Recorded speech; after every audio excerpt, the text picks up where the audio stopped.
निःशब्द. सगळंच काही सांगायचं नसतं, बरंच काही समजायचं असतं.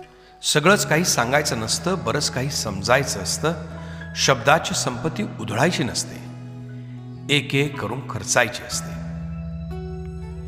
शब्दांनी सर्व काही स्पष्ट करता येत नाही, सांगून सगळं काही समजत नाही.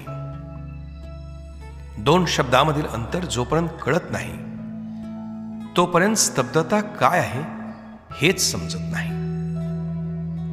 स्तब्धतेची भाषाच वेगळी असते.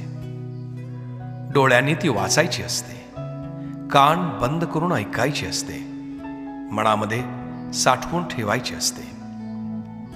बडबडणारी व्यक्ती त्रास देते, कमी बोलणारी व्यक्ती गोंधळात टाकते. स्तब्ध व्यक्ती विनाकारण छीड आणते, मोजकच बोलणारी व्यक्ती हवीशी वाटते. निश्चितच शब्द सुंदर आहेत, स्तब्धतेला तरी सुद्धा अधिक महत्व आहे. जेव्हा शब्द अपुरे पडतात तेव्हा स्तब्धता सगळेच सांगतात.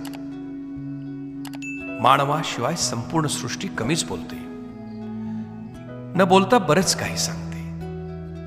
शब्दाची तिला गरजच नाही असे वाटते, न बोलता सगळं सांगण्याची खूबी तिला कळते. मनातला गोंगाट जर कमी केला, डोळ्यांना थोडंसं बंद केलं, कानांना तीक्ष्ण करून मन एकाग्र केलं, सृष्टीतलं संगीत ऐकायचं ठरवलं, तर निःशब्द ब्रह्मांडामध्ये फक्त आवाज येईल. थोडीशी कुजबूज कानावर येईल, समजणाऱ्या शब्दामध्ये गुंफण होईल, कानांच्या पडद्यावर वाक्याचं रोपण होईल. तर निःशब्द ब्रह्मांडामध्ये फक्त आवाज येईल, थोडीशी कुजबूज कानावर येईल, समजणाऱ्या शब्दांमध्ये गुंफण होईल, कानाच्या पडद्यावर वाक्याचं रोपण होईल.